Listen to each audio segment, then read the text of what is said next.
Hello, everybody, and welcome to episode 458 of Constructive Criticism.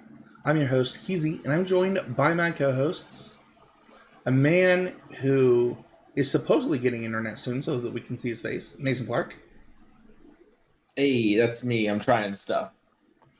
And speaking of trying stuff, a man who is not wearing a hoodie or a beanie today, Abe Stein. It's hot, man. It's hot.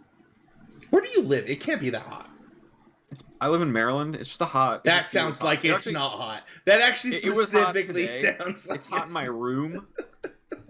I want to be cold. Today was a day where I felt hot internally all day. I would like to feel cold. I wore a hoodie today, even though it was warm, because I like hoodies. It's cool to be cold. I keep my house having a job where you can wear a hoodie, Mason. I wore a tie all day. I was outside, actually. I don't have a job, so I was in a tank top all day until this podcast. And I will say this. My friends often come over to my house and literally say the words, "You live in a refrigerator." The hottest I will put my AC to is 71. Like, that's the literal hottest. I wish I was in a refrigerator right now.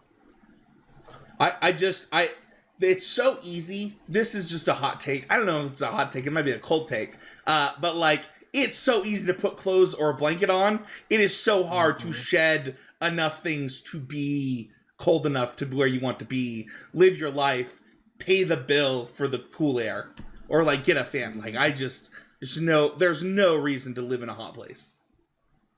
So, anyway, speaking of hot things, let's talk about always improving. It's the point of the show. We're always trying to be getting better each and every week. And Abe, you're first this week. What have you been trying to do to improve at Magic or life in general?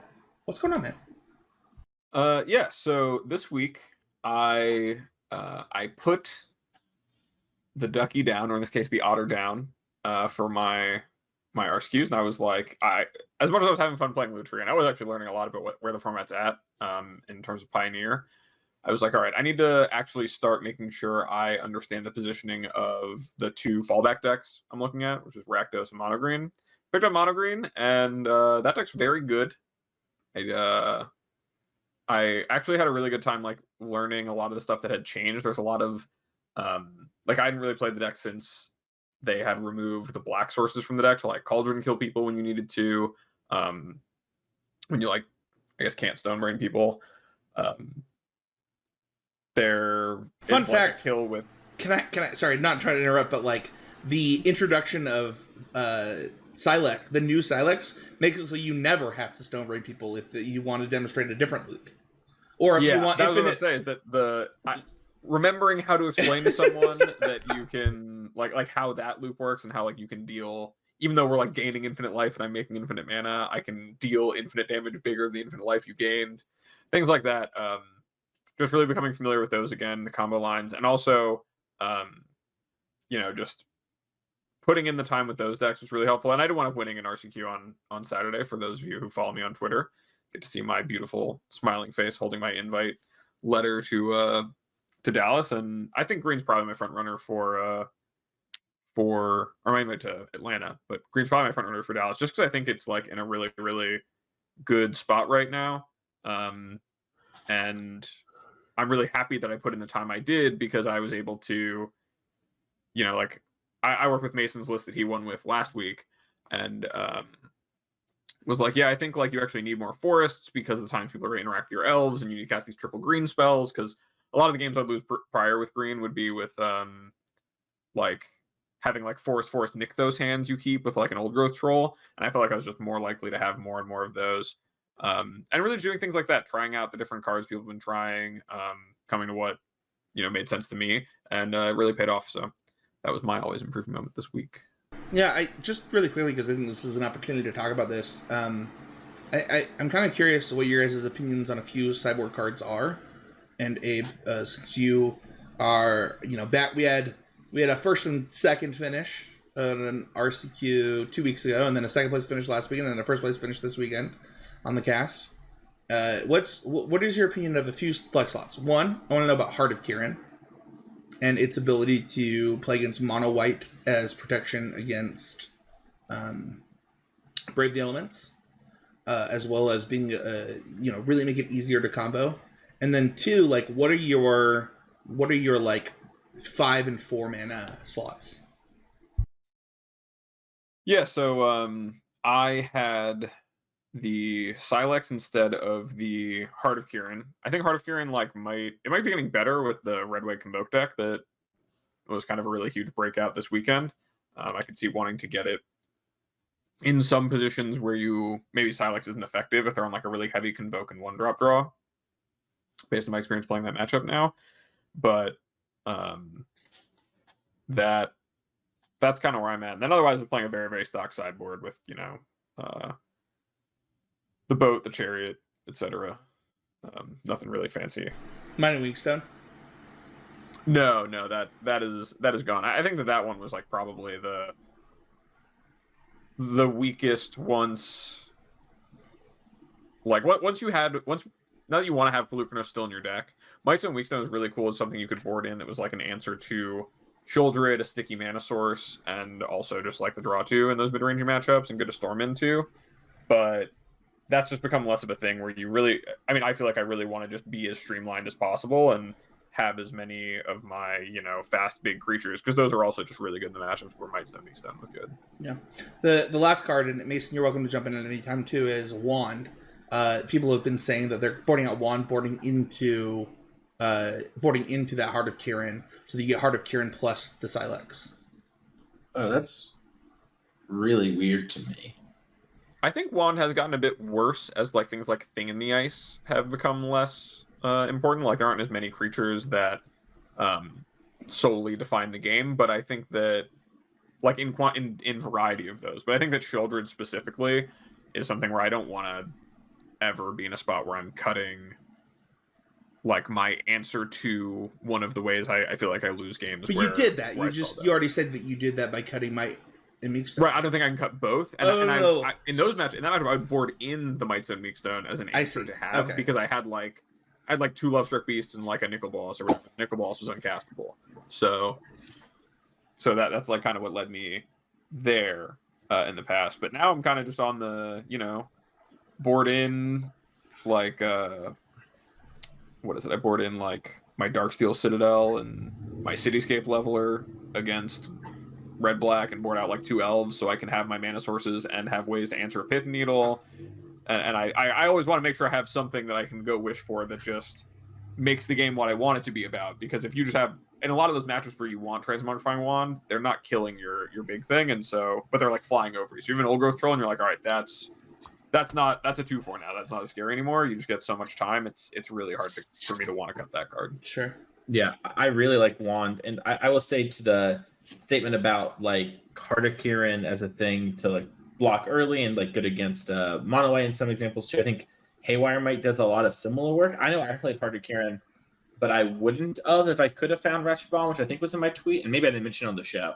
But I was a situation of like, I have a lot of Spirits players locally, and it does everything we talked about, plus be pretty good in that matchup. And so I was like, okay, I'll play the card. Why play Ratchet Bomb over Silex? Sorry, I meant this. You meant this. Okay, I was like, that's me being a bad content creator. Yeah. That's it's Ratchet Bomb that wins the game sometimes. Okay, I was like, that seems way worse. Yeah, fair enough. It's way better if you have Pithing Needle. Open deck list. They just might need the Silex in a habit. Yeah. Based on what you would have been doing to be always improving? My always improving moment this week came from starting to listen to this podcast. It's called Something Mind. I've forgotten the moment. I'll have to look it up later. It's like the Unheard Mind, I think. And it's this podcast. It's kind of like Radio Lab, if y'all ever listened to that in the past. But they had one recently on reducing friction in incentives, which was really interesting to hear. And it was a moment of how do you provide good incentives to people to help them learn and improve. And this is helpful for coaching, where sometimes it's hard to give good incentives and to build good habits into people. And there's a lot of really good lessons to be learned from that episode about incentives. So a great example, and I'm sure I actually heard this on TikTok before, and maybe y'all haven't, so I'll tell the story real quick. But in France at one point, they had a rat problem. And so they decided to basically give 10 cents for every rat tail you bring in. Theory being, you kill the rats, we all have problems, we pay you, you help solve the problem. What ended up happening is people would, some people killed the rats and brought the tails in, but other people would let the rats stay around because rats can have kids which grow more tails, where they bring in rats and they go other places and they'd have rat farms, and it ended up having a huge problem for France because now there's just more rats. So the incentives didn't line up with what they were trying to do. And how it's going to translate to coaching is still, I haven't quite nailed that perfectly, but getting to hear and listen about that and do some research was a really good improving moment, because it is sometimes hard to put people down the path there, even though they kind of know they want to, because building habits is really hard for people. So my improving moment was basically, I had this problem in coaching. I went out and sought ways to help with it, and this is something that I think will help me with that. And it was really interesting too. Just stuff like another big thing in there was they were talking about how if you think about the fuel and friction for making people want to do something versus not do it, removing the friction has way more benefit than adding more fuel the same amount. So, for example, there was this sofa company had these sofas, and they were like, oh, our sofas are really cool, you could design it, and we see people on the website, we can kind of see the user data. They're there, they're buying it, they're getting really close to buying it, but they don't go through. It must be our sofas, we must need to design something more, blah, blah. And what they found doing some studies is that the actual problem with a lot of users is they would be like, well, I don't know how to get rid of my sofa that I have currently, so I just won't buy a new one. And so they just, because they still had a good sofa, they wouldn't, buy the sofa. So instead, they added a policy where when they dropped off your sofa, they would take your old sofa and buy it off you, and then they would sell it at a consignment store for a small profit. So basically, remove the hassle for you, and then boom, suddenly their sales went skyrocketing once they added the service. And so just things like that have been really interesting, and I think will be helpful in coaching once I figure out the exact way I want to implement it. So You just described being a product manager, and that was really funny to me. Sure. You just described problem discovery, solution validation, and that's great. We have some episodes on some of that stuff. Mason, I want to dive into what you just said really quick, because I think that it doesn't just apply to coaching. I think that often in Magic, there are times where the incentives don't line up to the kind of results that you're looking for. And I think a really good example of this that happens probably the most in Magic is the PTQ grind, where you end up seeing players that really incentivize to maximize their PTQ results, but it doesn't maximize their efforts to be the best Magic players that they can be. And it was really interesting to hear you talk, because I thought about the number of times I heard things that did not make me a better Magic player, but made me a better PTQ player when we were all coming up. And I think that's really interesting. Yeah. I think it does all apply in different ways too, which is really cool. And I think that what you're saying is true. And there are sometimes incentives don't line up, and also sometimes it can have create tension or whatever, where it's I really don't want to play more Pioneer, but if I spend this 2 hours playing Modern in this league, am I giving up all this equity because I want to play the Pro Tour more than I don't want to play Pioneer, right? And I think those sort of things going to come up, and still sort of struggling with all that means. But sometimes in life you can't just always be working towards something. You got to take breaks. So, Abe, you were nodding your head as I was talking. I was curious if you had any thoughts on that before. I my college degree is in economics, and a lot of that is study of incentives, and personally it's something that I took a lot of interest in when I was in college and studying a lot. So yeah, I think that's just a really good thing to think about, especially in terms of how it applies to coaching and helping your clients understanding, breaking down the structure of their own personal incentives and what it is they're aligned towards, right? That's something that comes up in coaching for me a lot, is okay, well, what are your goals, and what is it you're doing now, right? If your goal, much like what Spencer was saying, right, if your goal is to just improve at Magic and be the best player you can be, but your incentive right now is, and you or you're responding to what you feel is the incentive of, oh, I just 5-0'd this league, and that's what I want to be doing, is 5-0ing as many leagues as possible. It's well, okay, that's what the incentive structure of playing Magic Online tells you is the best thing to do. That's your immediate feedback, but is that actually the thing that's going to get you closer to your goal? Are you incentivizing yourself to where you want to be? And really just understanding that, and then finding ways to especially when you're doing it for yourself, right? There have been times where I've set myself like rewards, right? My own set of incentives around the things that I'm doing for myself, either in Magic or at work, right? To reward myself in the way that I feel like I should be rewarded, to incentivize myself to do the things I know I need to do.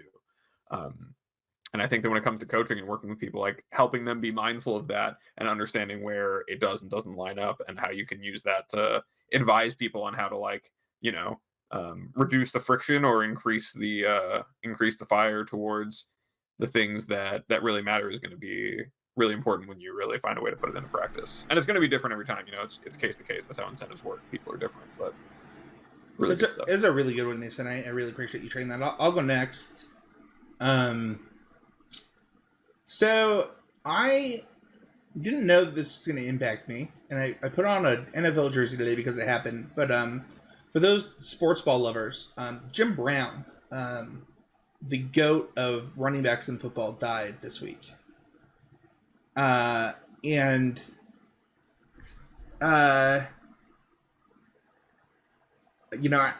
personally didn't watch a ton of Jim Brown games because, the Super Bowl era is a little bit more close to my heart, but I do know that his impact that he had on LeBron James, as a Cleveland player, and LeBron James has had a big impact on me as I think about improvement and study and things like that.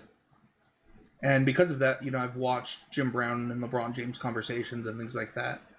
And I often think that when you see the passing of somebody that was so much better at everyone else that did the thing that they did, it is worth kind of taking a moment of reflection.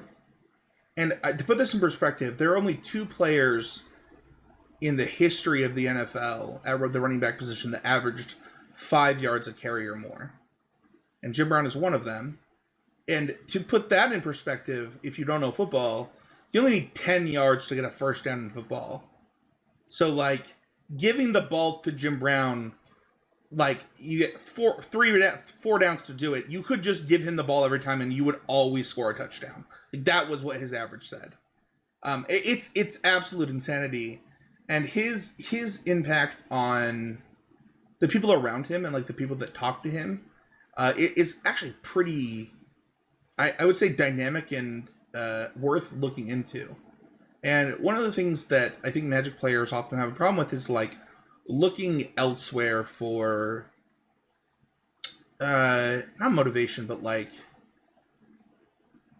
understanding ways to improve at things, understanding ways to be better. Quentin Pierce was on this podcast, and he was a huge fan of personal development books as he was trying to improve at Magic while he was Ghost on the show. And I just think that when you have a moment of somebody like Jim Brown that was that much better than their colleagues, it is worth noting what were they doing, what were they thinking. You would think it would all be physical, but a lot of what you hear from LeBron, learning from him, is it was a lot of mental preparation, which is something that Magic can take a lot from, where it is both envisioning what you're trying to accomplish and then breaking down what that thing is and then doing it. You have, one of the things that Jim Brown was really good at was actually understanding from the pre-snap what the hole was going to look like for him to get his yards in football. And in Magic, that can happen a lot. Mason was a huge fan of an episode that I think we've already done of the things that before the match starts. And Jim Brown was this was his entire approach to playing running back in the NFL. I now know where to go because of how the defensive lined up, and thus I will increase my average because of it. And I think that as you look at, some of the great people that have done great things, use that as an opportunity to say, well, how can I apply what they've done to Magic to be a better Magic player? So. Yeah, I love that. I think there's a lot of inspiration you can draw from just a lot of places if you really look for it, and especially, greatest of all time athletes are way up there. I know that there's podcast I listened to where they did an interview with Michael Phelps's swim coach, and they told a story about him using the same kind of vision practice without even being coached on it, where he literally it was in the race where his goggles broke Dude, that And he is. had- Can I pause it? That is actually the craziest story I've ever heard in sports.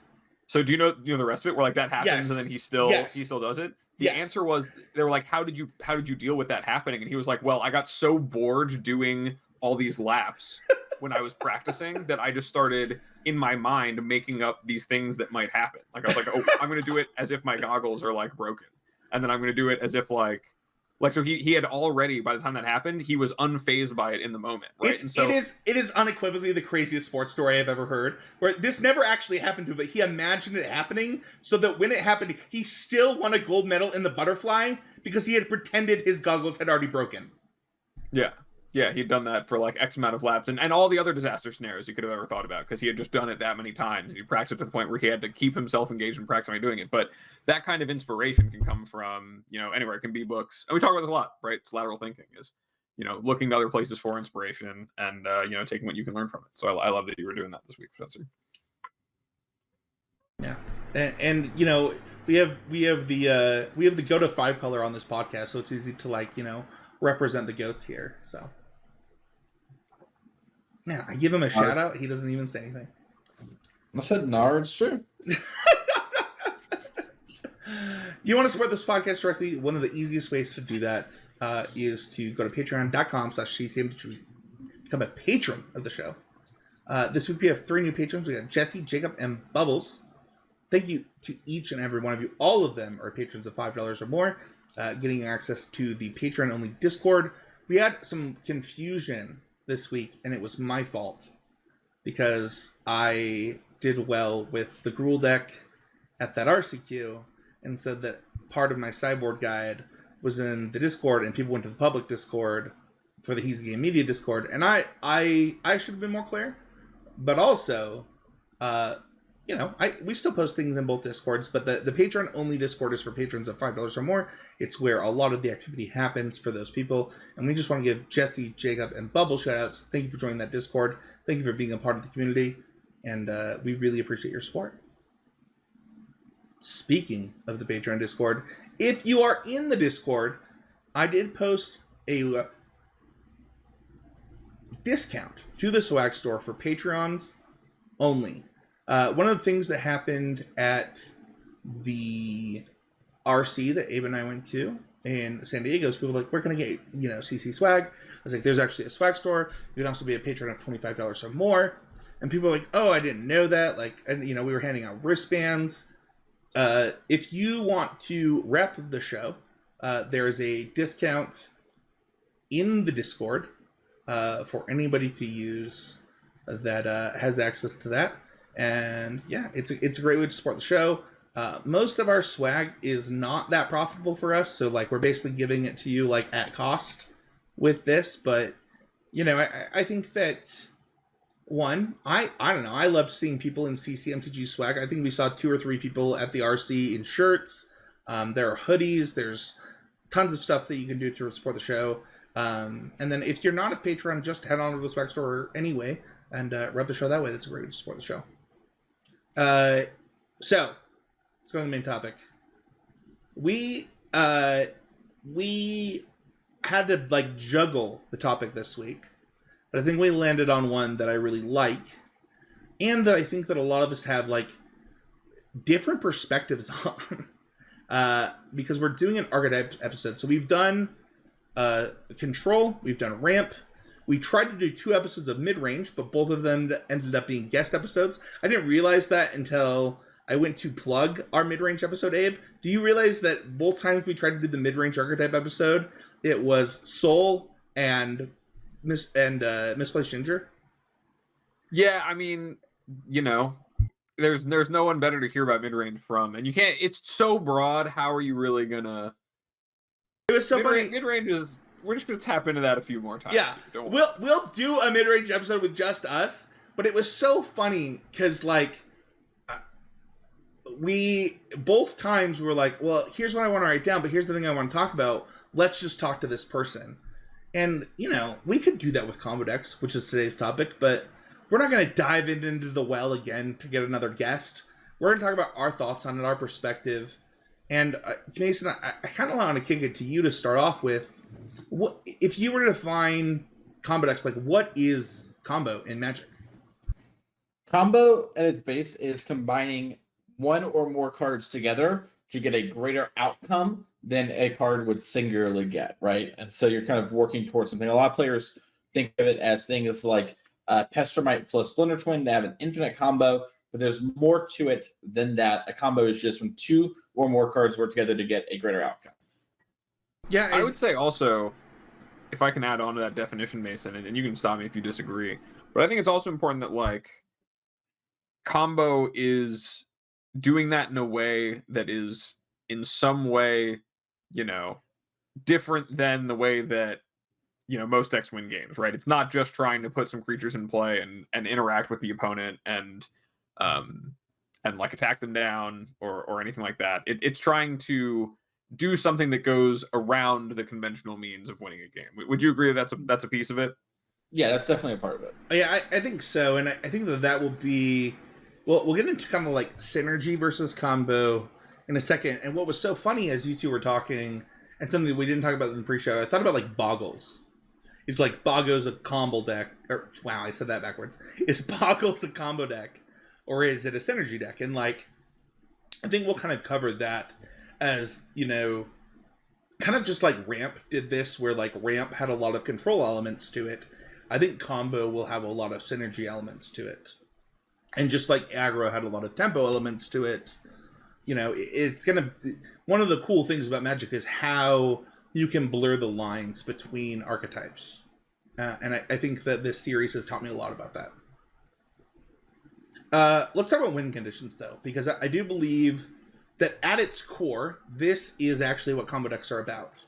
And as I was writing the show notes, I was trying to figure out like, how do you show somebody what a combo deck is about? And it's really interesting because like a mid-range deck or an aggro deck, their win condition is they're going to put your life total to 0 by attacking you and taking over the game. The control deck, their win condition might be like bearing you under card advantage, right?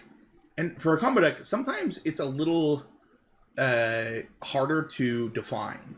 I think that a really good example of why this becomes harder is you look at decks like the current state of combo in Modern and Explorer. Like, what's the combo deck that comes to mind for you guys? Because for me, it's actually Creativity. Like, that is the premier combo deck in both formats. And there is none of those are kind of that combo deck that, none of that is the Splinter Twin-esque 2-card combo.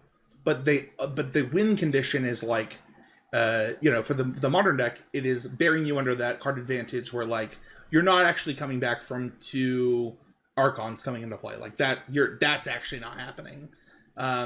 You're not beating this 30 damage coming at you from Worm plus Xenagos. You're not beating, whatever it is, like the Magus Opus combo. Like they are combo decks, but they're combo decks that are around win conditions rather than around other stuff. And what's so funny is like when we were coming up, Abe, the number one deck, probably when both of us started playing in Legacy for combo, was actually blue-black Reanimator.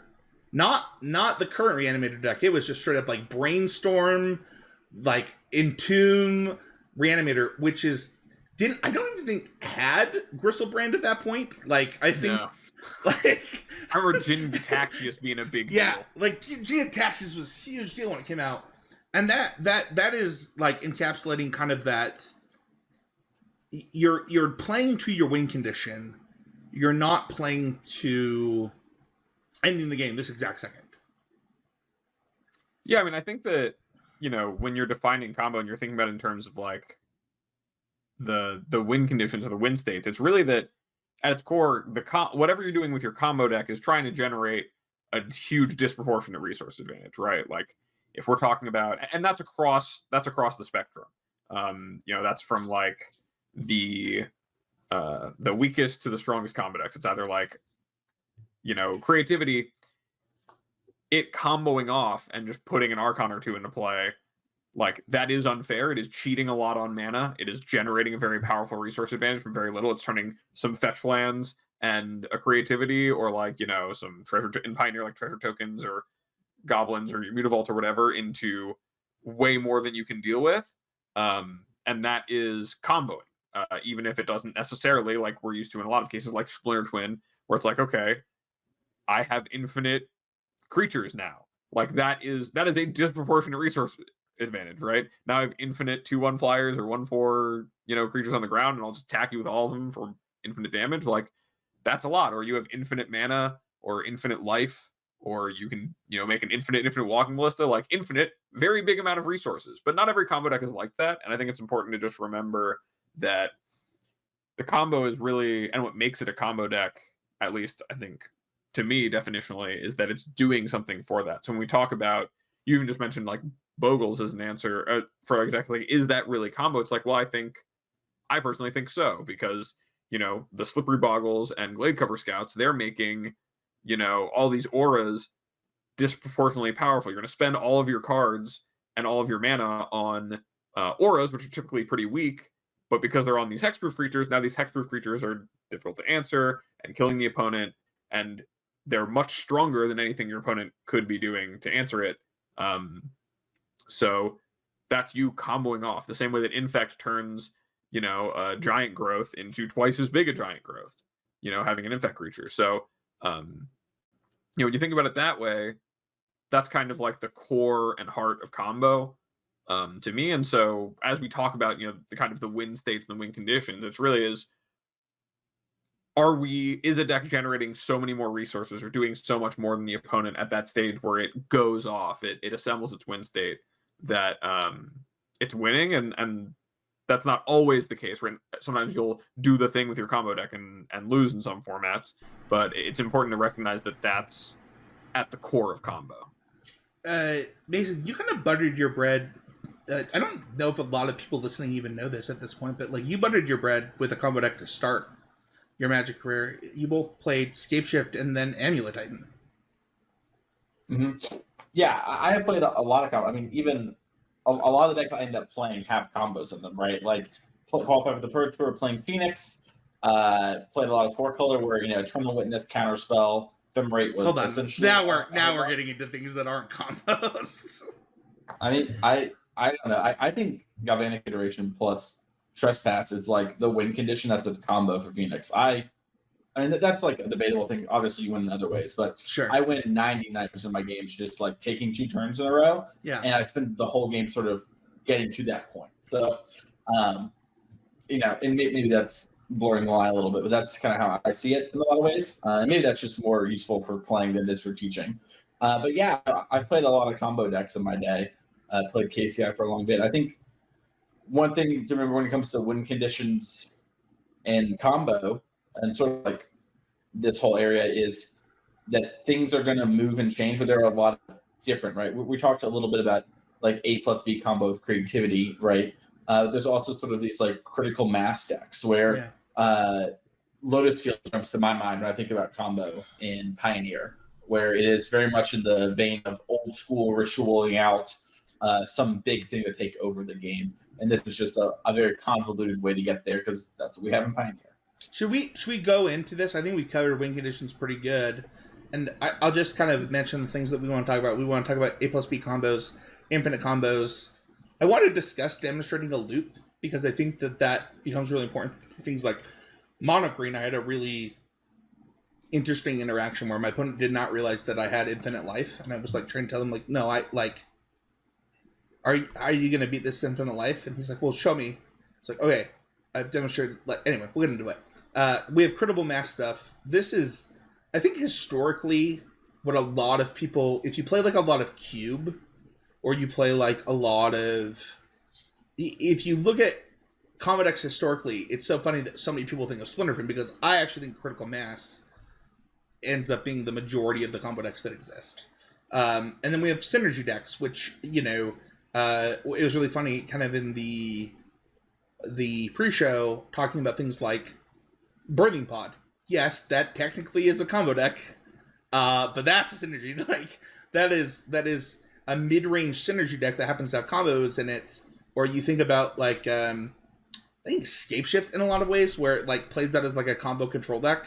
It's like a ramp synergy deck. So there's a lot of different things we can talk about here. But I want to get into A plus B combos because I think that's the thing that most of you are going to play against right now. If you are playing in an RCQ, there are a lot of different combos in Pioneer. But if you're thinking about like combo decks, there are specifically 3 A plus B combos in the exact same color combination, and it's really weird. So I want to talk about that really quick. So you have Magus Opus combo with Gearhulk creativity. You've got creativity with Worm combo, creativity without Worm combo, and then you also have Blue-Red Turns combo, which is the Blue-Red control deck with Chandra plus Trespass. So it's actually 4 decks. I mean, the Worm combo and the non-Worm combo creativity deck are the same deck, but that's a lot of A plus B in the same shell. Like, I can't think of another time in the time I played Magic where that's happened. I don't know if either of you have any examples of that. I mean, there was I think it's just kind of a symptomatic of the fact that Pioneer right now, like, that specifically creativity of the card and that effect of like polymorphing is kind of the strongest thing, one of the strongest things you can be doing. I didn't even include the what's the 4 mana one? Transmogrify? Yeah, the Transmogrify decks I'm not even including in this. Well, I think they're all doing the same thing principally, right? It's an A plus B combo of, I've got a creature and I've got this spell. Yeah. And that's going to get me a huge advantage on my mana expenditure. And really, I mean, for me, when I think about combos, it's like, A plus B is the lowest amount of cards you can involve in a combo, right? I'm going to need my A card and my B card, and those things are going to do something really powerful. But when we talk about these other types of combos, I think you can also think of it in terms of like how many cards is this going to take. So like for me, like a critical mass combo is kind of on the right. It's on the far end of the spectrum from A plus B. It's like your Scapeshift plus Valakuts and whatever. Like that's actually like a 9-card combo sometimes, or a 7-card combo. You have the Scapeshift, the lands in play, the lands in your deck. Maybe like a Dryad. All the Farseeks that you've cast, the Cultivate, whatever you've cast up to that point to get to that Scapeshift are all part of that combination of cards. Exactly. Whereas you need to get all those lands in play and cast the Scapeshift. So that's a critical mass. Or like with Burn or Bogles or Infect, it's like you need you need all 7 lightning bolts to deal more than 20 damage. You need, the creature plus the pump spells to deal 10 infect. So all those things are things where it takes more than just the 2 pieces. And kind of in the middle ground there lies a lot of the strongest and most resilient decks. Like you were talking about Birthing Pod, it's like, yeah, the Malira Pod deck could go infinite with like 3 or 4 creatures in play if it had the right combination of them and gain infinite life or deal infinite damage, and it was really good at assembling that. But also, it was just kind of independently good at generating a little bit of value here and there with all of its cards, because it was trying to assemble critical mass, but all those pieces were resilient. So I think it's just important to remember that it kind of is a spectrum within itself when you look at those. Kind of going. Let's go to the beginning of that spectrum, Mason. Like when you think about like an A plus B combo, is there something outside of Pioneer that you go to? Because like for me, I think about like Reanimator or Sneak and Show as that type of combo deck. Yeah, I think Reanimate, like maybe the modern element like persist for a lot of players. But yeah, those kind of decks are ones that jump out to me a lot. Kind of think about other A plus B combo, because it's weird because in my head, A plus B and Infinite are very much combined normally, but I understand that's not the case for the show. Like I normally think of like Felidar Guardian plus Saheeli as A plus B, even though that is an Infinite combo. I think it can be both. I think Infinite is just like it's just a definer of what your win condition is, right? Like, yeah, this is more me detangling it out loud. So with like that being said, is there like a concrete difference, or does there need to be a concrete difference, Abe, in how you approach an A plus B deck and an Infinite combo deck when you look at how you're approaching playing combo? No, I think that, when it comes to how you play a combo deck, you know, A plus B is really just part of your that's just the quantifier for your win state, right? Talking about the amount of cards, right? A perfect example, you know, we talk about synergy decks. Something that Mason was talking about before the show that I really liked was talking about like Rakdos Sacrifice, right? Those decks are often a lot of little A plus Bs together, especially with like you know, Cat Oven or you know, Goose Trail of Crumbs, right? Those are things where you're doing small A plus B synergies, which are just 2 cards that net you The big things that advantages. you'll tag Splinter Twin situation in on Twitter. Exactly. Yeah, exactly. got it. And those A plus Bs, right? When it's the sacrifice deck, it's like that is creating a little bit of value, and the rest of the deck makes it so that it snowballs that one piece of a value engine into like going off. But it's kind of what separates a synergy from a combo, right? Is like is me doing this game action or these set of game actions actually winning the game? In my mind, like that's what separates it versus you know, not. And I think that it's all really contextual, right? Like if you know that you're playing, but knowing what kind of combo deck you're playing really informs the way that you should play it, right? Knowing that you are a critical mass deck, right? Knowing that you're burn means that you can't afford to mulligan a ton of hands because at a certain point you need to cast a lot of these spells, right? You need to cast a bunch of lightning bolts because you're a critical massive burn spell deck. Or if you are an A plus B deck, maybe you can just, right? If you're playing Splinter Twin and you're playing against Tron back in the day, and you know they're not going to interact with you, and you just need to have a Deceiver Exarch and a Splinter Twin and kill them on turn 4, and that's how you win, then maybe you should be mulliganing to doing that, right? It kind of informs the way that right, you can approach it, because you're going to need, you know how many resources you're going to need to win, because your win state is kind of defined by that. And I think that when it comes to combo, and then even looking at how many cards a win state like needs to have, right? What makes Splinter Twin so powerful was that those cards kind of were really low deck building costs. Or like look at Inverter recently from Pioneer. The cards to play the Inverter combo were really low deck building cost. You wanted to play Dig Through Time in your combo deck and in your fair deck and whatever. And Jace was a good mid-range card. Inverter itself was good enough for the format. Thassa's Oracle wasn't that embarrassing. And then you got to play a bunch of interaction because you only need the 2 cards together to win. Yeah. We'll actually get really far into that when we get into like pivoting and alt win cons, because I actually think this is really important for like the best of the combo decks. But you said something that led really good into our next point about something about like the difference between some of these combo decks and like demonstrating a loop, like being able to say, hey, I've demonstrated this loop, I'm going to do this 30 times. And I'm going to tell a story about my first round with mono green ever in competitive play, where I demonstrated a loop and my opponent did not understand what's happening. I was like, all right, I'm going to do this. I'm going to get back to this Kiora at this Karn. I'm going to play Kiora and Karn. I'm going to get back to this. I'm going to do it again. And I've demonstrated a loop. And he's like, okay, do it. It's like, no, you don't understand. Like, I have infinite life. Okay, do it. No, I've already done it. Like, I now can always cast this spell and these 2 spells forever. Okay. How are you gonna deal me 3 trillion damage?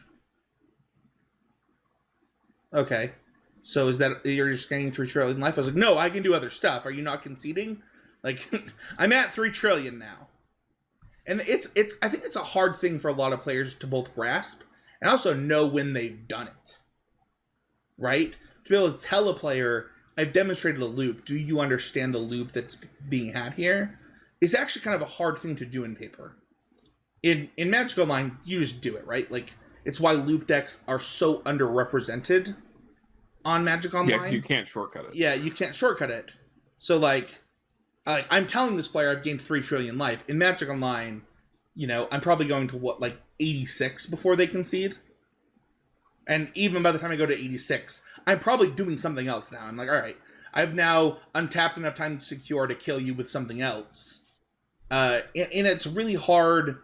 It's actually, I think, Mason, you were my co-host when, or you know what, it might have been right before Michael joined Wizards when we talked a lot about KCI.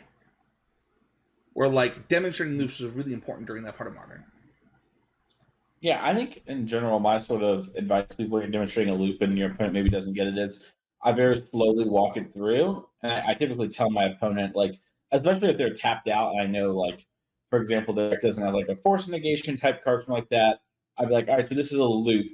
Let me show you how it works. And I'll be very precise. So, it would be an example with like mono green of like, all right, so I'm activating Nykthos, so I have 14 mana here. I'm going to cast this 5 mana card, play, 9 mana worth more stuff, and it's like, okay, so it's even, but this time, I have this or whatever, right? And so now we're up 1, and then it's like, okay, so I'm going to net 1 every time I do this, right? And that like lets them like, oh, okay, you have infinite mana, right? Because I'm going to say I do this 1 billion times, and so when you do that, it really allows players to sort of, I think, get it when you walk through it slowly. Sometimes players won't get it, and that's frustrating. But for the most part, I think people are really good about that, and demonstrating a loop is just trying to have your opponent understand, because I honestly, like, especially the more competitive your event is, the more likely they are to just know and they just concede right away. At the Pro Tour, no one makes, once you've demonstrated infinite or whatever, they just go like, yeah, show me the card, you show it to them, we move on, right? As long as it's in your sideboard, I'm okay with conceding to save everyone's time. We know what's going to happen. So that a lot of it is just sort of walking people through it who don't get it, and just kind of being an ambassador to the game and helping them understand. I love that, because fun fact, in the game 1 that I won in that exact same tournament in the qualifying round, I showed them the loop, and they were like, you have the loop? And I was like, yeah, here's here and here. And he's like, okay, I can see. And it's so funny, the dichotomy there. But I think that the important thing is, like, you do need to be able to understand your own loops, especially when they're complicated in something like KCI.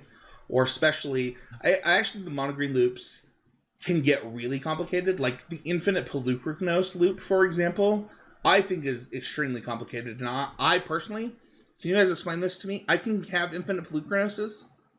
Everybody's told me this. Yeah. It's explained to me twice. You can just have infinite. You get infinite. Sorry, you get infinite tokens. Yeah, but you never need to do that. Like, the only time you need to do that is if they somehow stop the other ways to win. Yeah, but okay, you can get one flipped Pelukrinos, and then you have the 2 other Pelukrinoses, and they legend rule each other. Oh, you need all 3 Pelukrinoses for it to work? No, you only need 2. Oh, or you could just ratchet bomb away the. Why do you need the third one? Are they both named Pelukrinos? So, hang on, no, real quick. You have the Pelukrinos on the backside. Yes. I play a new Pelukrinos. I transform it once I've generated. I have infinite life, infinite mana. Yes. Right. Yes. You already have infinite mana. I already understand that part. Yeah. And we have infinite life because transforming costs mana, which costs life. So we transform. Yes. And then now I have 2 Pelukrinos named World Eater or whatever. Yes. One legend rules. It sees itself die, and so does the other one. So I get 4 tokens. Then I recast the Cauldron's backside to pick back the Pelukrinos, you get the play it, flip again. I see. Okay. It's very, a lot of these things are very easy if someone just takes the time to like slowly explain it to you. That is not how this was explained to me at all, for what it's worth. When somebody explained to me the infinite tokens, I was like, this doesn't make any sense. I mean, you could also have 3 Pelukrinoses and then like have one in play, flip, and then legend rule the normal size. All right. But that's like not needed. Yeah, it's also like the third best infinite combo, and you're like the third strongest thing you can do with infinite mana. Well, the thing is like a lot of the combos, for example, in mono green are actually not infinite loops. Like the untaps on Silex, that's not technically infinite. You just need to be able to untap 33 times and show that you can do that. Like that's you can get to infinite. Yeah, you can because it only takes 11 untaps. No, it takes 11 untaps. Oh, because each one gets a new untap? So it takes 11 damage to deal, or it takes 11 damage to deal 10 damage, and it takes two casts of Pestilent Cauldron's backside. Restorative Burst gets 8 life, so you're netting 3 damage every loop. Yeah, it's really easy. It is. I definitely explained this wrong to my opponent. I literally made 33 untaps to do that. That works too. Yeah, I mean, it does work, but like it was unnecessary. I mean, your opponent should have just understood, like, hey, I'm gonna have infinite activations, infinite Ds. I'm gonna silence you, blah blah, rebuy, blah blah, rebuy, blah blah, rebuy. Yeah, and you're gonna die. But yeah, mono green has like 3 to 4 infinite combos depending on your deck build, and they're all really easy to do once you know the start points, which is like very nice. But the hard part is most players don't know the start points. That's why I wrote an article about it. Thumbs up. So, fun fact about that: there were questions about where to start on mono green, and not only Mason, I'm going to throw your private Twitter under the bus. That your private Twitter tweeted that you got stuff, but like my friends have been suggesting your article for baselines for everyone, and I think you should be proud of that. Yeah, it's been really great. I ran into someone at a local RCQ. It was actually my round one opponent was playing mono green, and had been reading my article, but didn't realize it was me until I played their friend the next round who knew who I was from Twitter, and then told their friend like, "Hey, that guy you played is the guy who read their article." And then we had a bunch of talks about mono green, and it was super nice to meet him. Just dope. Mono green rocks.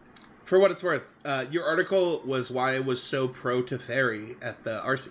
I was like, this is just easier. You should just do this. So it is definitely easier. Dude, as somebody who has now played Teferi and not Teferi versions of mono green, I'm like, you know what? I just wish I had Teferi in my deck. Yeah, I think the thing people don't get about Teferi really quick is that it's just all it does is make you combo sooner. Enough about mono green. That was last week's episode. No, I do think that demonstrating the loop like mono green is the best way to explain this, but there are other decks that you have to do this with. I want to talk about critical mass next. And I would assume for all three of us, this is like how combo decks were presented to us because of Storm in Modern and Storm in Legacy and Storm in Pauper and Storm in everything. And then Burn and then Boggles and then, like all of these critical mass decks, they are like kind of the most common version of combo. Abe, do you want to... Abe, are you a Storm guy? I actually don't know this about you. Yeah, I've been a Storm guy era or two. I have never had a critical mass combo deck era unless you consider Scape Shift or Titan decks that. Of course it counts. No, I don't. They're combo control decks. I just refuse to believe that they're critical mass decks. Go ahead though. Go off, King. I mean, I already kind of said this, but when it comes to critical mass decks, it really is just about understanding and building up that mass of whatever it is you need, right? When it comes to, Storm, it's usually like spell-based Storm. It's going to be, okay, I'm going to need to have ways to draw a lot of cards so I can cast a lot of spells and get my Storm count really high, be that mana sources, or when it comes to, something like Burn, it's like I'm going to need to draw all of these damage spells and deal all this damage to my opponent, but that's my critical mass. And so I think that in both those cases, it's like the number one thing is that mulliganing and losing resources are like the kinds of exchanges when you're playing against combo or playing with combo that hurt the most when you're playing critical mass deck are the ones where you are like going down multiple resources, because you do need every card to win, right? You need to have, there's no way you're winning without assembling that many spells resolved. And so when that's the case, and it comes to critical mass, you do just need to be cognizant of that compared to something like a 2-card A plus B combo, where getting those two things together is what matters more. And when it comes to the way that you might, construct a deck, looking at Legacy Storm versus a deck like Scapeshift, right? The reason Scapeshift gets to be a combo control deck is because lands are something that are the common denominator of what you need for your critical mass. Whereas so you can play more interactive spells because you're going to need lands either way, and they work well together in that way. But when it comes to like Legacy Storm, you need a lot of rituals, and you need ways to find the right mix of rituals and card draw and other spells to cast that are going to allow you to cast other spells. So that naturally leads to cantrips, which will, make your deck a lot more consistent. In addition, so that's how I think it really impacts, the combo schema there. I was mostly trolling for what it's worth. Like the actual first Legacy deck I actually owned in paper was actually Oops All Spells. And that is the definition of a critical mass deck, where the only way you win is through a critical mass. It actually has basically no, I think it actually has no bridge spells, where like decks like Storm could play Lightning Bolt, decks like there are different versions of critical mass decks that you can still play bridge spells to get you to that bridge, where like the first version of this deck that I owned of this type of combo had none of that. Like, it was very much, and it was before the London Mulligan. For those who don't know what Oops All Spells is, where you either had a Belcher version win or a mill your opponent to 0 cards in deck version. But I think that one of the things about critical mass decks is like it becomes about, you think of Blue Red Storm, you think of like, how am I getting to the turn where I can cast the spell that puts me over the edge? Whereas there are other versions, right, where it is, how do I win on turn 0, which I think a lot of people attribute to these types of decks, which is not always true. I don't think you have to be a turn 0 deck to be a critical mass deck. Like, I think Storm is a good example of that not being true. But also, I think that, like, there are lots of decks where... I think Rona combo, for example, is a critical mass deck in Pioneer right now that is very much not a turn 0 deck. Right? Like, it's like a turn 5 deck at best. Yeah, that's kind of like an A plus B plus C. It's like a 3-card combo, right? You're the Rona, the Amber, and the... Right? Where's a turn 2? Yeah. I mean, it could be, yeah. Yeah. There's always kind of like a trade-off, and maybe Mason, you have like more to say on this, but there's always a trade-off between like having that speed and having like the ability to play things like bridge spells, or like playing things like canters for consistency, or discard or counter magic for interaction. And it's kind of like a balance that is dictated by the type of deck you are, right? When it comes to decks like Goblin Charbelcher or Oops All Spells in Legacy, those inherently, they're not going to play lands because the way their deck works. I guess until the flip lands in Zendikar. But even though they're playing a very limited count of lands. Belcher is a real deck with a real following in Modern. Yeah, because of the flip lands. Before that, it was like, before the flip lands, you were just a deck with one land. With a Taiga. You just had a Taiga. Yeah, it was how it worked. I bought a Taiga, and now I own a Legacy deck. Right, but without with that comes that you have to have this big cost, right? Lands are really good at generating mana multiple times, and that's why they're so good. You use them on every turn. And so, there's kind of a trade-off there where when you build your deck without that, you have to go all in on speed, and so you have to be a critical mass then of mana sources to cast your one thing. But I don't know, Mason, if you have more thoughts on that. I would say my thoughts sort of pivot into something else when it comes to like what we're going to talk about today. But I would just say, and maybe it goes into this, I don't know, but I think typically the best combo decks are ones that have more going on than just the combo. Like, I think one of the things that the Rona deck has an issue with is that it is a little too all in, despite being very clean. Like, the deck has very little needed to actually combo when it comes to space in the deck.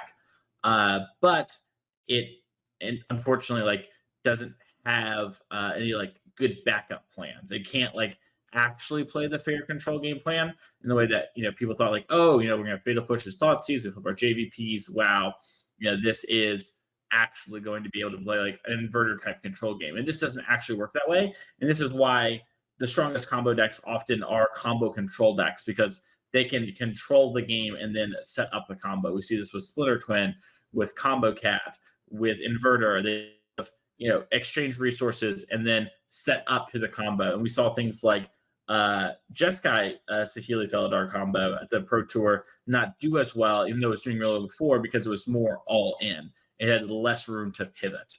And I think that strong combo decks typically have some amount of pivot room. It doesn't have to be the case with decks like Lotus Field. Obviously, they are all in on what they're doing. But I think the strongest decks and the strongest combo decks typically can play through some interaction in that sense, or have some amount of redundancy. Yeah, I think that, what Mason said is 100%. I'd like to go into synergy decks really quick. And what Mason said is true. Mason, you have a Patreon article about Parmesan. Is that correct? Yeah, I mean, I have a Patreon article that is about how I think working a combo or having some way to have a free win or some insurmountable part of your deck is a common trend in some of the strongest decks we were seeing in Magic at the time. Yeah. And I think earlier in the show, the Archetype Phoenix, the Galvanic Iteration Plus Temporal Trespass is an example of this, of where you have a mini combo that really puts you over the top of your opponent. And I think that is sort of the idea of Parmesan, which is a joke of having, just a little bit of cheese, right? Put a little bit of Parmesan on your spaghetti. Well, no, I think that's totally fair, and I think synergy decks fit really well into this. We've already talked about Birthing Pod, which I would fit into this category. We haven't talked about things like Amulet Titan, which I think fit into this category, where they're technically combo decks, but like that is not their primary game plan. Like, they are synergy decks that happen to present an insurmountable advantage or an infinite combo as they play their game. Titan, for example, for those who don't know, you're not familiar with Modern yet, you just got into Magic because you're a Pioneer player, you can make as many Titans as you have in your deck. Like, that is a thing that can be your win condition. You can also just kill your opponent. You can also just deal them 18 plus damage on turn, I think, 3 right now. You can turn 2. You can 18 on 2? Yeah, easily. I mean, it takes pieces, but it's not hard. Okay. I believe that. Yeah, you just see double amulet. Yeah. Oh, sure. Okay. I wasn't thinking of that. Yeah. That is I probably have done that. So like the synergy decks, the one of the things that are really powerful, and the reason that I wanted Mason to mention Parmesan is because they do that thing that he mentioned about combo control that we mentioned earlier, where they have alternative game plans and normal game plans as they win the game. Birthing Pod was just like the best value engine mid-range deck of the time. Amulet Titan right now, it is a value engine ramp deck. There are lots of ways to be synergy decks that allow you to take over the game and then put yourself in a position to win, where you don't have to be a combo control deck, which, also gets that Parmesan effect. But I think the next thing to talk about, because I don't want to dive too far into synergy decks, I think that it's more rare for a synergy deck to be that. Not one of the decks we've already outlined is bridge spells. We talked about this a lot on the ramp deck, Abe, where, and I think I even mentioned at the time that like Volakut decks and decks like this kind of fit into this like combo control ramp stuff, but creativity decks at their heart actually do this. Like, this is actually what creativity decks are trying to do, and it's really interesting how they've kind of become the de facto thing instead of things like Scape Shift.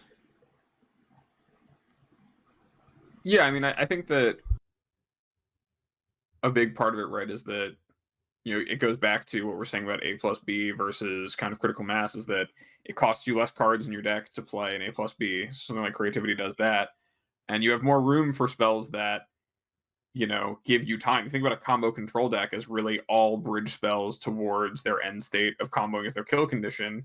You just have more ways to interact, because bridge spells are, really, they're the spells that aren't doing the plan A of your game plan. They're there to support you, but they're not there to get you there. So like, this could be, it's usually whatever's interacting. In combo, that's gonna be a lot more things like, discard spells. Like, one of the things that make Grease Fang such a good deck in Pioneer is that it gets to play Thoughtseize. It gets to play, a backup plan of having, chariots and creatures, and, Sky Sovereign is just these good cards. But it also has decent bridge spells in terms of like Thoughtseize. Witherbloom Command at times has been pretty good. Playing a 2-drop that literally discards a card from your own hand is like an insane bridge spell where you get a block with this 2-drop, but also get to do this thing.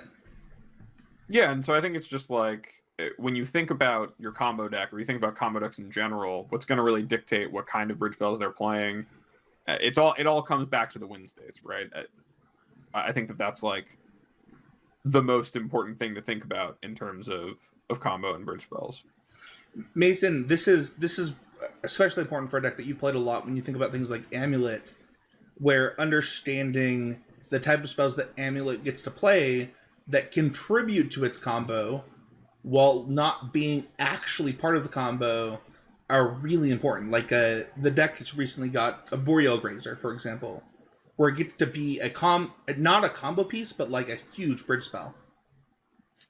Yeah, and Arboreal can be a combo piece too, as often it is G to get another mana out of it, right? Like if you have an amulet, a double land, and a grazer, you can pay G and then play a bounce land and be up a mana and slip your land for turn. So, I think it's the kind of the perfect example of like it bridges early, buys you some little time, get some lands out, and then late game, or when you have double amulets, it's often acting as a ritual of some sort. So Arboreal Grazer, I think, actually does a really good job of explaining that, and looking for cards like that in your deck can often be a way to sort of get to what I talked about before of having a deck that really functions. If I can have, for example, like Tyvar in the Rona combo deck is a combo piece, but also just a way to like grind through decks that have a bunch of kill spells, right? So having cards that work that way are very helpful, I think. Yeah, just kind of add on to what you said about Arboreal Grazer. As Abe was talking, I was thinking about I was thinking about Fable of the Mirrorbreaker and its ability to be both a bridge spell and a combo piece. Where like when you find cards like that's the secret sauce. Like that when Mason says like, oh, combo control decks are the best, or like it's actually not combo control decks. They just happen to find these cards the most, but it's combo decks that find these type of cards where they get to fill multiple roles really easily. Abe? I have nothing else to say. Okay. Let's go on to pivoting, because I think that this is one of the things that people asked us about, but there are a lot of things that we've already covered that I think cover this that I just want to highlight really quick. So I'll start with Fable of the Mirrorbreaker. There's a reason that a lot of the combo decks play Fable of the Mirrorbreaker today, and it is because it's a really good alternate win condition. If you have 2 Fables and mana, you win the game. It also draws you to your combo. It also bridges you to your combo. It's a huge reason as to why that happens. And anything that you can do to both bridge you while also winning the game is like a huge deal. And understanding how your deck pivots is also a huge deal. The RCQ that I won with creativity, I got Necromentia. I didn't actually have Archons in my deck. I had to win through Lightning Bolts and Fables. And understanding like how your deck functions when you're disrupted is like really important, and having the ability to do that is also important. The reason that some of the decks are so fast that they don't have those pivots is because they're so fast. But if you're not that fast, you need to be able to do that. Pivoting sort of, it's a good one, ties into what we're talking about there with like bridge that, and what I was speaking about, with having alternate ways, having just things that you can do besides being a one-note deck often help you a lot. And you mentioned Fable of the Mirrorbreaker is the ultimate smoothing card that also is this alternate win condition, and can go a really long way in doing all of that. And so that is really powerful, and it's probably see it be a multi-format all-star. But all these decks, if you have ways to pivot away so you're not, you don't fold to just a Stony Silence, whatever, right? Or Rest in Peace. We see this with the Greasefang deck, where if you Rest in Peace, then it's like, all right, well, I have creatures plus a secret. Yeah. Like, let's get on board. Let's game. And I think that you'll notice that the strongest decks often are that way, and decks that are all in really have to sort of build their deck to not holding to those things, right? When you look at Lowesfield sideboards, the cards that actually bring in are almost all ways to stop opposing ways to stop them. Yes. Right. So it's like ways to stop a Damping Sphere, ways to make it so you can target your lands and unsummon something, right? Like Void Snare. So these are all, you have to supplement there somehow. So being able to pivot in the main deck and really start at the beginning that way can really help go the distance and help make your combo deck into sort of the best it can be. And this is sort of like good things to look for. Like, oh, does this combo deck look real? How well does it pivot? Yeah. It's so funny that you say that, because I think back to like Splinter Twin era. Abe, have you ever put a Splinter Twin on a Snapcaster Mage? Once or twice, it happens. Yeah, and like that was a reasonable thing that you could do. You didn't want to do, but like it was a pivot plan between like, it was hard to beat, right? Like you were going to either prolong the game till you got a new Splinter Twin, or you were just gonna lightning bolt them out of the game.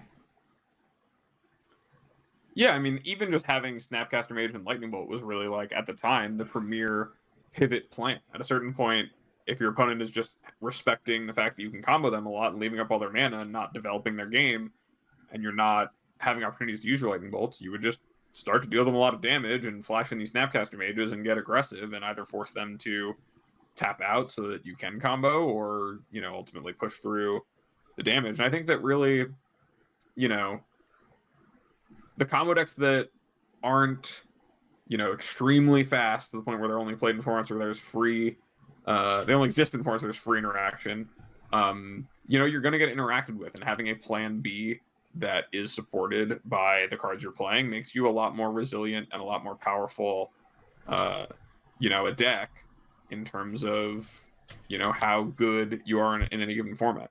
So I think that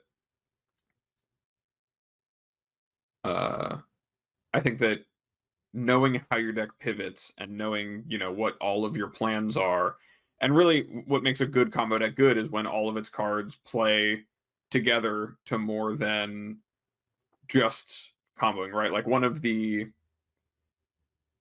like biggest strengths of a lot of combo decks that turn out to be really dominant is that they're interacting with the board or playing to the board in a way that is meaningful, right? So like KCI, it was a really good defensive measure to just be able to like blow up and engine explosives a lot. So you had a lot of engine explosives in your deck and it would keep you from dying. Or you know, right, bolt snap bolt out of twin. Those things just make your deck that much better in the games where they don't let you do the thing your deck is built to do, the most powerful thing in your deck. So your second and third most powerful thing in your deck, they matter just as much, if not more, than how good your first thing is.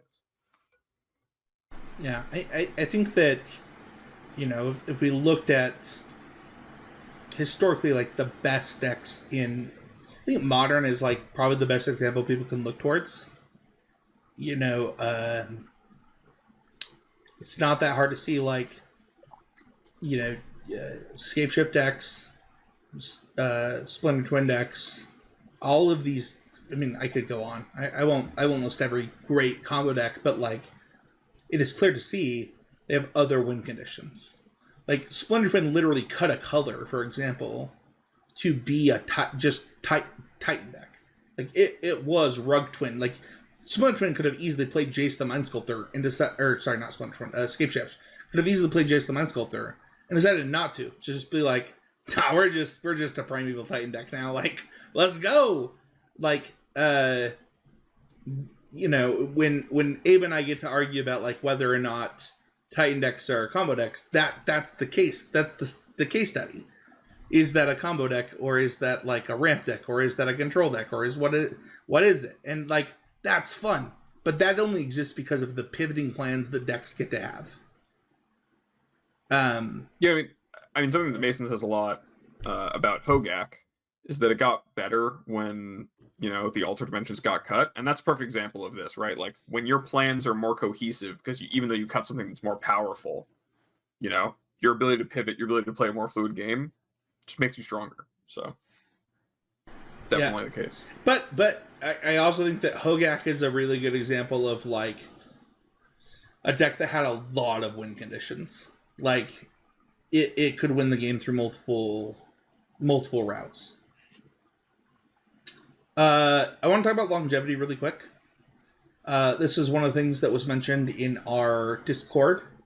Of like, you know, you see decks that like have flashes in a pan, and you see decks that have longevity in a format. And like, how do you know what your combo deck is?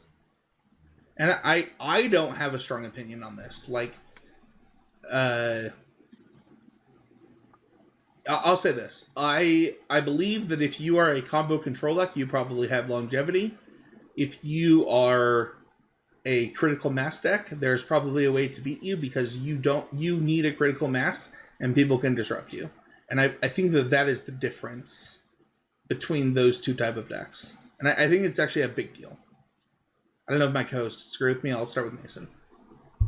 Yeah, I think the thing to first acknowledge when we're talking about this is it is okay for a deck to be a time and a place deck and not a forever staple of the format. So I think a great example of this right now is actually the red-white Convoke deck in Pioneer, where it is exploiting, and it's kind of a critical mass sort of combo deck where it's exploiting, hey, there are not many good board wipes being played right now that are low mana. I'm going to flood the board and sort of just push through a bunch of damage real quick and overpower you.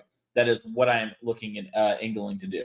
That is a beatable thing, and it is okay to play a deck like that that's time and place. Now, when it comes to buying a deck, you might want to, right, you have different incentives there. They don't line up as easily. So then at this point, this question becomes something like, oh, am I going to have fun with this deck for a long time? Or is this deck going to be good for a long time? It really depends, like Spencer said there, where how exploitable is the thing you're trying to do? You know, are you a graveyard deck? Well, that might be a thing where players want you, they can beat you, but you can maybe fight back a little bit, right? Greasefang has been a deck in the Pioneer format since the release of Greasefang, and it has always fought off graveyard hate to varying degrees and how much it wants to fight back. So longevity in your deck and like how long this combo deck will stay around really depends on sort of the metagame and the cards that people have for it and how much they want to beat you, right? If you for a long time, people were just okay losing to Lotus Field. They're like, that deck hasn't played very much. It has some bad matchups. I'm okay with just losing to it. And they didn't play Damping Spheres, and that's a decision that they made. So I really think it's an acceptance about decks having a time and a place and a real sort of internalizing that we should pick decks for the weekend and not some theoretical, like, oh, in the best case scenario, 9 weeks from now, this deck will be bad, so I'm not going to play it. No, you're playing the tournament this weekend. Do what matters now. So I don't know how Abe feels. No, I mean, I think that summed it up perfectly. I think, you know, it's about what your deck is doing, how resilient it is, right? The better your pivots, the longer standard deck's going to be because it's better at dealing with interaction. And A+, no notes. I have A+, only one note. You should buy into blue-red control in Pioneer. Like, we got way too many decks that are good. And we didn't even include Phoenix in that. If Mason's including, like, Trespass, Galvanic Iteration, that's another blue-red deck. Like, blue-red in Pioneer that's longevity. Like, you have a lot of options for your dual lands. You have a lot of options for your pivot plans. Like, I want to wrap this up, but I want to ask, like, of our recent RCQ wins, I won with a combo control deck and creativity. Abe won with Monograin. Mason, your most recent is with Monograin. Why are we winning with combo-esque decks? Like, what is happening here? Why play combo?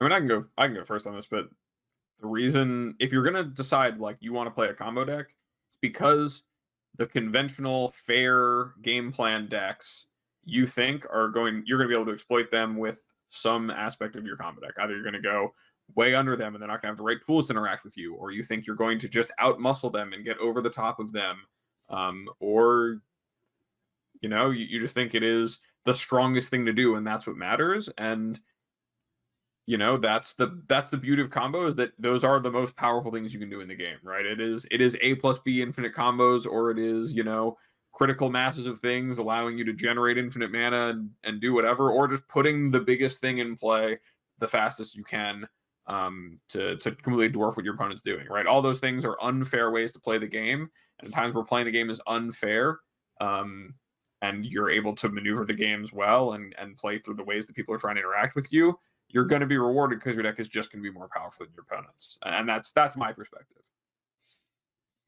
Yeah, I'm often playing combo decks, or if I am playing combo deck, it's like what Abe just said. I think it is well positioned at the time. That's why I'm choosing to do it. I am not someone who thinks of themselves as like, I am a combo player, I am a mid-range player, or whatever. I am someone who is trying to succeed, and playing combo decks there are moments where when it's right, it is very good, and you can get heavily rewarded. And I think Mono Green these last couple of weeks has been in that spot.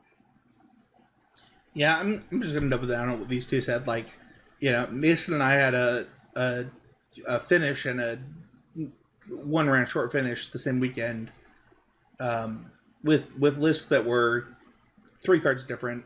Like, the thing is like, there is usually an inherent weakness of combo decks. Historically, like when you think of a combo deck, where like something like, for example, the current hot deck on Twitter, the Convoke deck, would just crush you.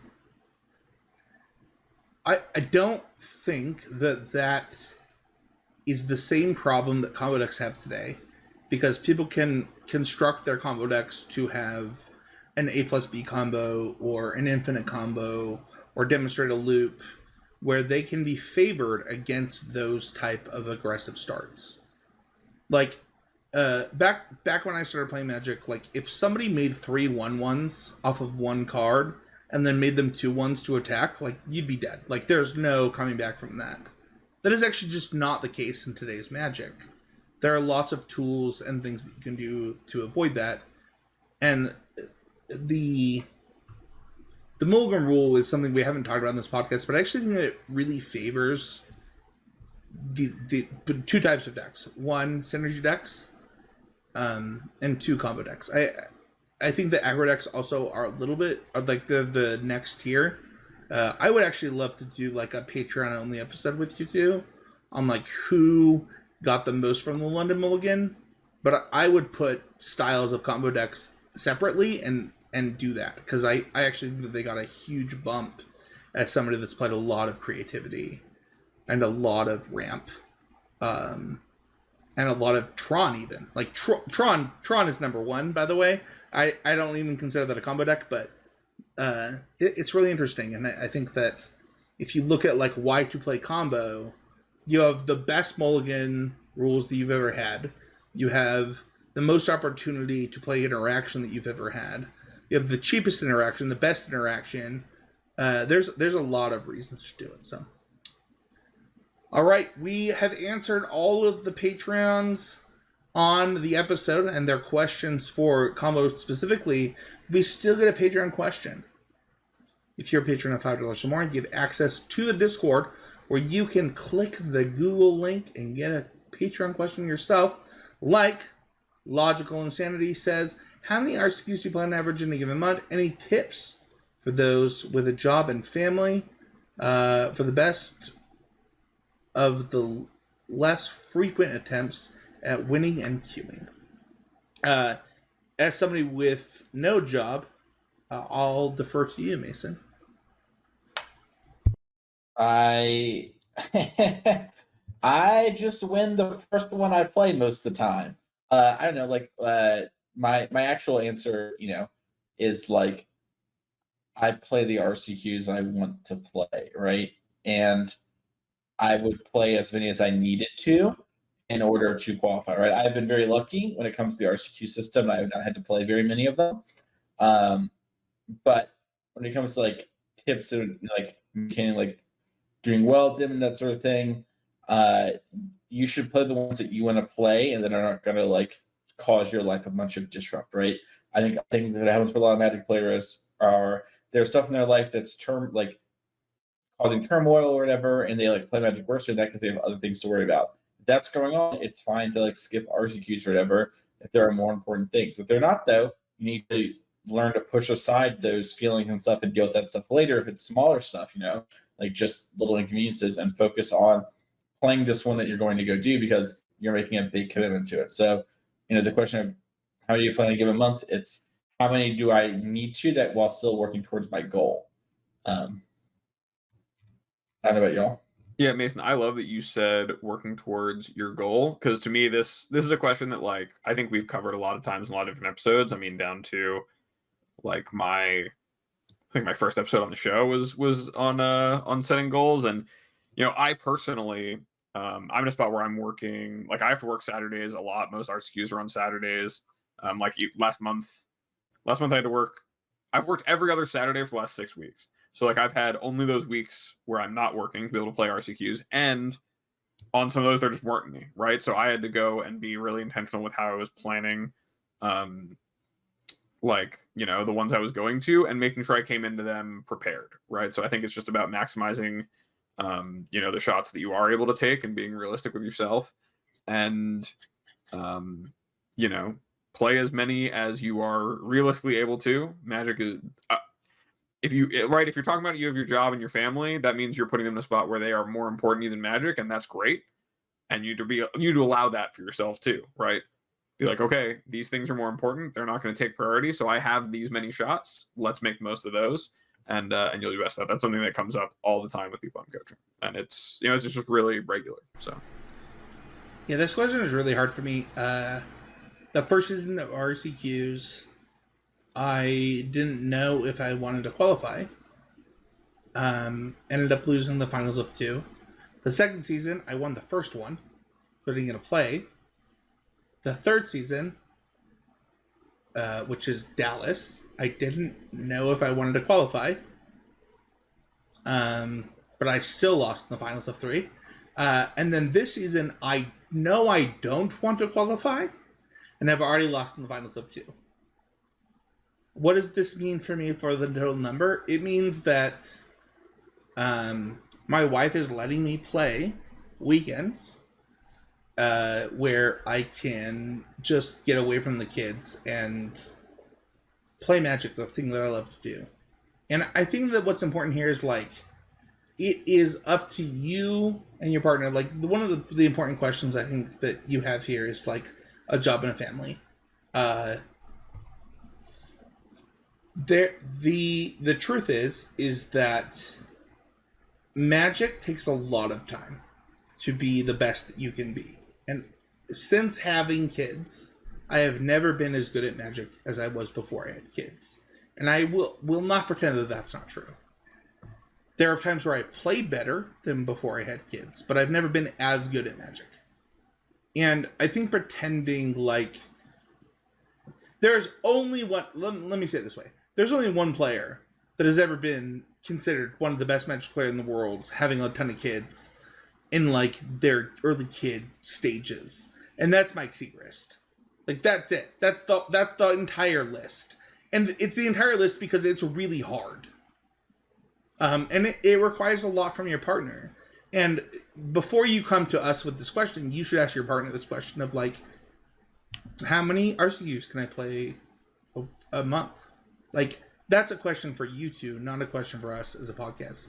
I know that sounds like kind of BS. Like, no, I'm asking you what's reasonable, but, like, my wife would let me play a Magic event whenever I wanted, because that's the rules that we've established. But also, I know that she'd be unhappy if I played too many of them. And I'm not playing next weekend. There's an RCQ. I could play Mono Green. I think Mono Green would win.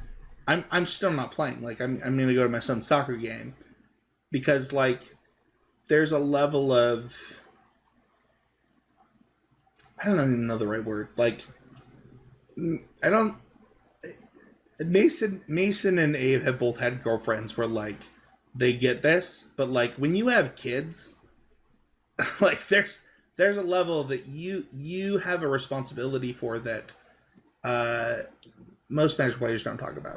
And I think that you have to consider that, and if you don't, it's wrong. Anyway, if you want to join the conversation, you want to tell me how wrong I am for going to my kid's soccer game, you can join the Patreon Discord. You know, tell me, Spencer, don't go to Maxwell's soccer game.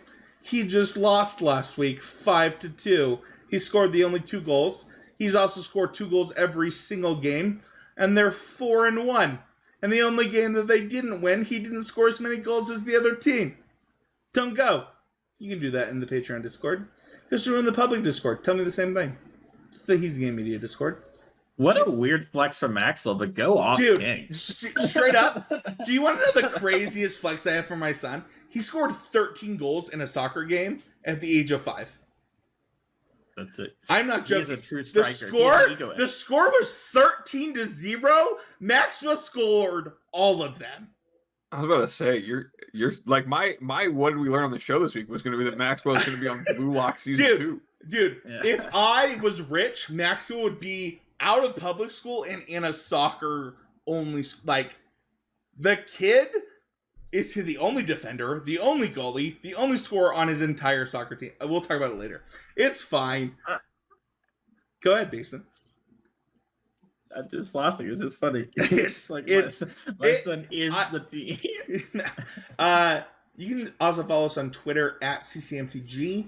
You can check out the rest of the network. You've got Drafting Archetypes. We just posted a recent episode of Mythicast. We're in conversations to how to continue that show, as well as CCMTG. Like, sub, comment, and review. And people can find me at Spencer Nates. We're going to find you, Abe. Find me at twitter.com/morenothings, or you can email me at morenothings@gmail.com if you want to talk about coaching. You can find me at twitter.com. Mason E. Clark is the Twitter handle. You can find me each every week over at Card Kingdom. This week I'm writing about the tier list for the Pioneer metagame and going into the RC. So if you're anxious about that, check that out. Find me at twitch.tv/CMasonClark, and feel free to reach out to me via Twitter or my email, which would be masoneClark@gmail.com, about coaching. I have a couple spots right now, so if you're interested in getting in, I'd love to have a conversation and see if it works. Mason, what did you learn on the show this week? Maxwell's a true egoist. No, He's the next no, hero. you can't both do Maxwell. This is inappropriate. I know. Last week I was going to make the memes thing, and then Spencer it went first, so I can say this week. I'm a bigger Blue Lock fan than Okay, I'll just go for it. I'm just going to say the Maxwell thing so that we can end this. When Maxwell was 4 and he started soccer, I played soccer with him every day. And I forced him to learn goalie, defense, and offense. And his team has won like basically every game since. And it is like an inappropriate thing for like a father of a 4-year-old to do. He hates losing. But like now he plays defense because nobody else on his team plays defense. And then they'll lose to this squad. And I'm like, Max, just go score. He's like, nobody's playing defense, Dad. What am I supposed to do? I'm like, it's fine. Nobody's playing defense anyway. Like, ugh. Go ahead, Abe. Main character of Awashi. You know what? Maxwell's gonna be the main I'm character. giving He's him gonna main go to character some syndrome high so school, bad. boarding school. It's gonna be anime worthy. I'm giving him main character vibes so bad. I don't know what to do. Am I not supposed to teach him how to do all those things? Like, I'm a Listen, man. 32-year-old man. Tiger Woods. We never get Tiger Woods if his dad doesn't want him to be the best golfer alive. That's all I'm saying. 13 goals. 13 goals as a 4-year-old. To 0. See if he keeps to it up at 0. If he keeps it up at 10, 13, if he's middle school, high school, he's keeping it up, you got a prodigy. He scored. Oh, there's only one player that has scored a goal on his team this season, other than him. I don't know what Did to he get do. the assist? Maxwell plays goalie once a quarter, or one quarter. Like, what do they do when he's not scoring? Leave a comment. Let me know. Like, what if I don't actually know what to do as a dad. We got some soccer dad tips. Yeah, Spencer's having a like, crisis. straight up, he gets so mad too. He's like, none of them are going. Dad, you told me to do this. None of them are doing it. I'm like, what do you want me to be their dads? Like, I don't know what to do. You know what? Yeah, teach your son to be a leader. That's the problem right now. Brad, that was rude. I want to fight you. Wow. He's got to turn 1 into 0. Or 0 into 1. So how is that not being a lead? Anyway, my learning is that Mason's rude. Honestly, like, I had not thought about the combos in the same way that we kind of talked about today. I think that my biggest learning is that back in the day, the best combo decks were like Birthing Pod. Like, they were just like these synergy decks that comboed off. They don't allow you to do that anymore. That's not a thing you get to do. There's no, I mean, you see that, for example, with the banning of like Sahili and Felletter Guardian. You don't get to do that. You don't get to be a synergy combo deck and have an infinite combo. That's not allowed. We're not doing that anymore. which kind of leads you to like combo control decks being the best thing. And I've always loved those decks. And I did not realize they might just be the best combo decks in the current competitive formats because of the fact that they get to play bridge spells that other decks don't get to play. They get to have they get the most options for pivot plans. They get the most options for other things. I don't know. It was something that I was doing that I didn't know that I was learning. So I appreciate you, Mason, for kind of pointing that out. No problemo. Yeah, how many goals have you scored in a soccer game? Get out of here. Let's go. I don't think I've scored 13 in my entire career. You guys are so rude. Why are we rude? I feel like you misunderstood what's going on. No, you just told me I was a bad parent. No, I didn't. No. Oh, I misunderstood. No one said that. I definitely misunderstood. We're super supportive. We're saying that Axel needs to go out there and be team captain. He's got to learn the skills. Dude, his coach wants him to be that. To be fair, we're keeping recording. His coach wants him to do that. He like encourages him. He's like, hey, like, how did you do that? Like, teach your teammates. And Maxwell's like, oh yeah, you just go towards the goal when you're on offense. You defend the goal when you're on defense. And then you block the shots when you're on goalie. And I'm like, that's what I taught you. I don't know what else to do. Touch player, not a theory player. Not a theory player, Max. I didn't play soccer. All right, thank you, everybody. If you have better soccer goals for Soccer Parent, leave it in the comments on the YouTube channel. Thank you everybody so much for listening. We'll see you guys on next time with another episode of CCMTG.